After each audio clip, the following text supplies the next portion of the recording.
dari Prodi Pendidikan Fisika kelas B Universitas Bengkulu, dengan Bapak dosen pengampu mata kuliah Manajemen Pendidikan, yaitu Bapak Dr. Muhammad Kristiawan MPD.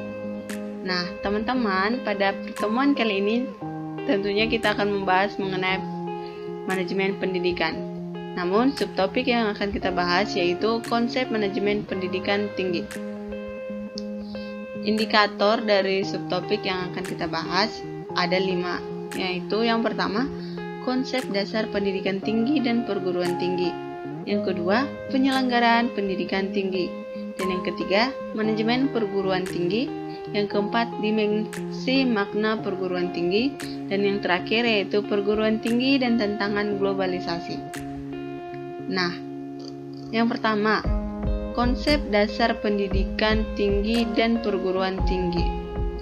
Menurut Indrajit dan Djoko Pranoto, istilah pendidikan tinggi dan perguruan tinggi sering saling dipertukarkan dengan tanggapan mempunyai arti yang sama.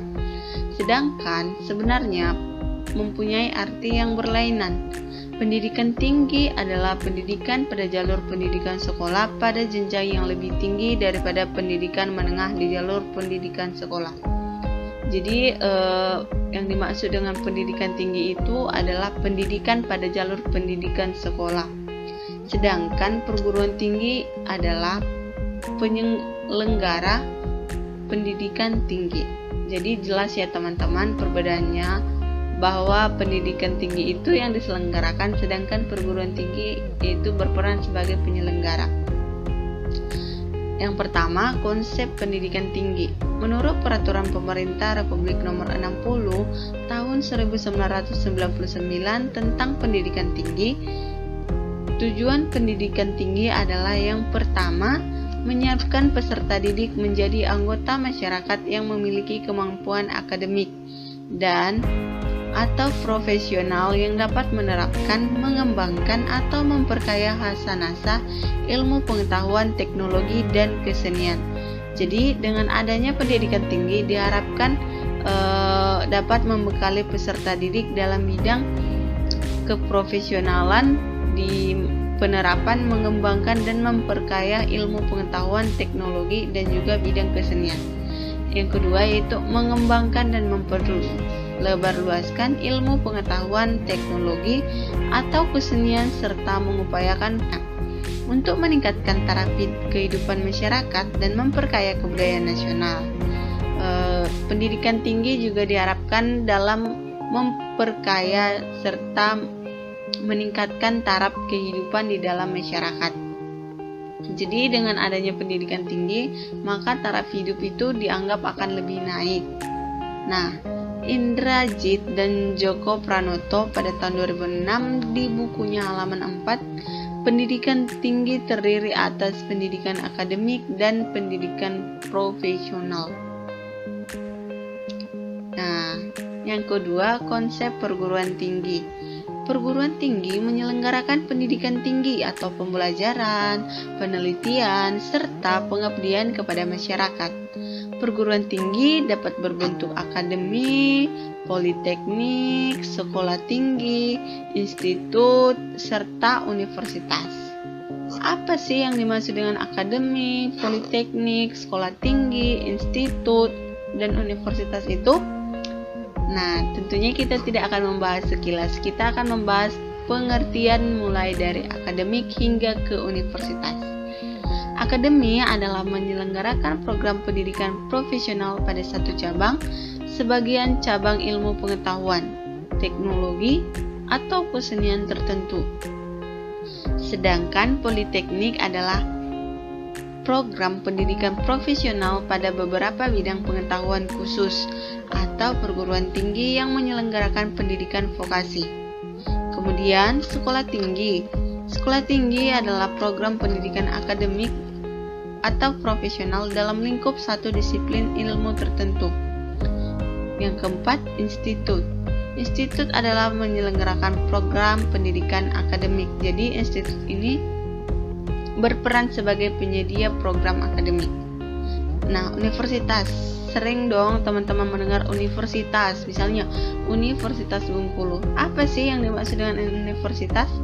Jadi Melalui materi kali ini kita dapat mengetahui bahwa universitas itu adalah program pendidikan akademik atau profesional dalam beberapa disiplin ilmu pengetahuan, teknologi, atau kesenian tertentu. Jadi di dalam universitas itu membahas mengenai pengetahuan, teknologi, serta kesenian. Yang kedua, penyelenggaraan pendidikan tinggi.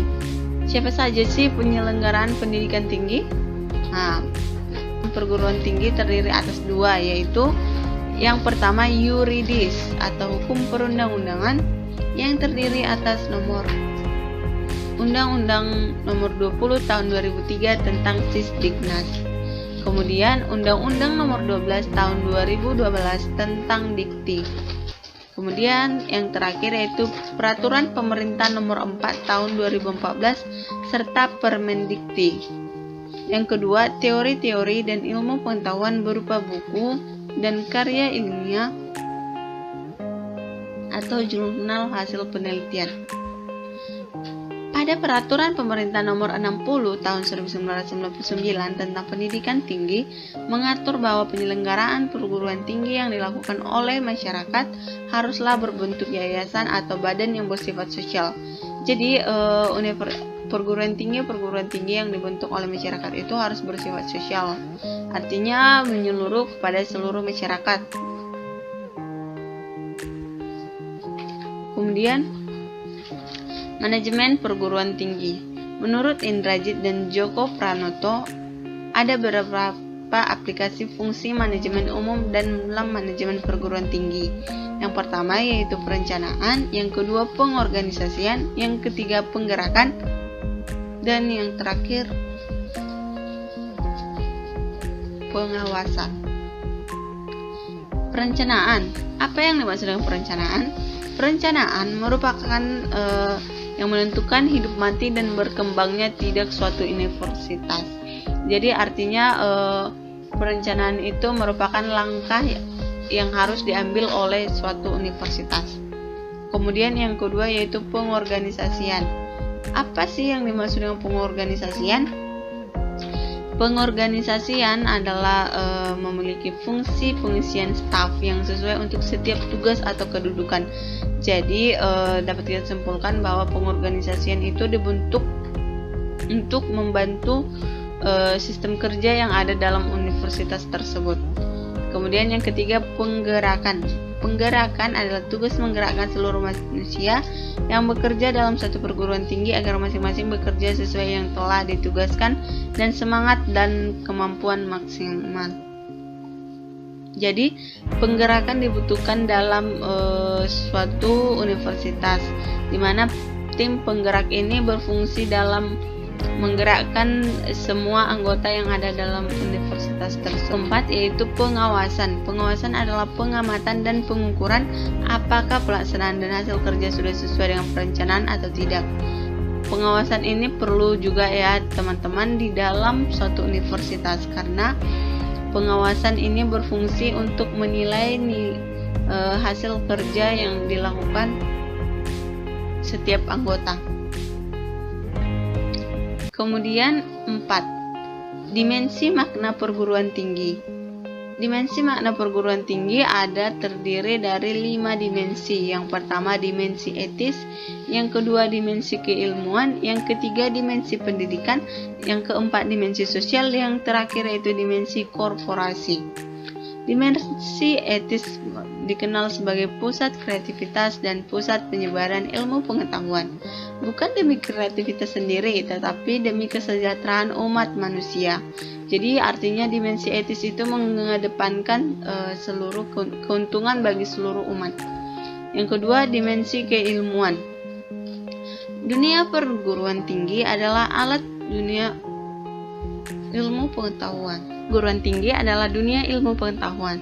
Tujuan utama pendidikan tinggi adalah mengembangkan dan menyebarkan ilmu pengetahuan, teknologi, kebudayaan dengan proses belajar mengajar, penelitian, dan pengabdian kepada masyarakat.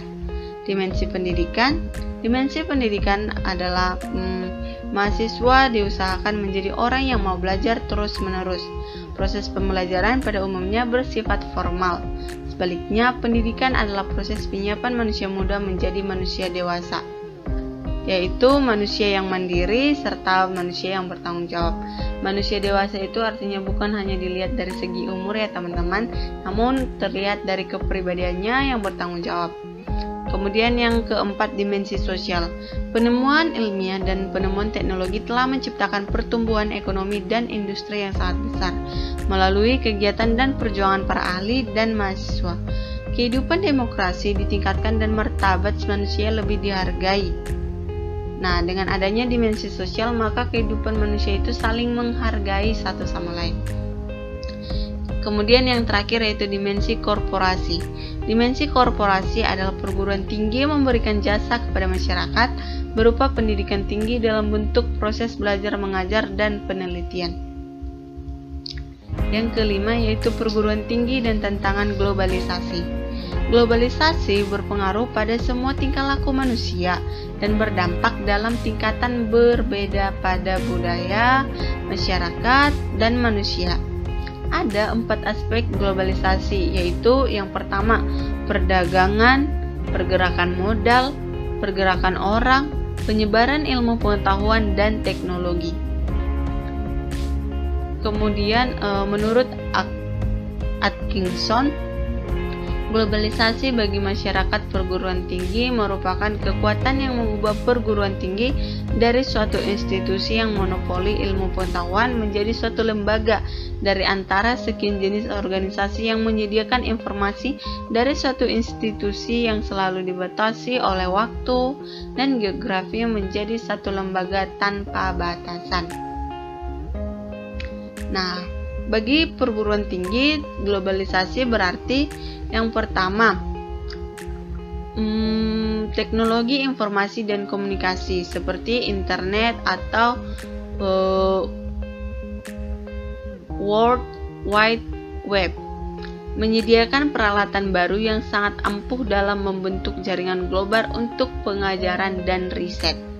Yang kedua, globalisasi berarti di dalam lingkungan baru, suatu organisasi, baik universitas maupun pemberian jasa informasi lainnya, dapat memenuhi kebutuhan universitas global, mampu mengajar mahasiswa dimanapun dan kapanpun.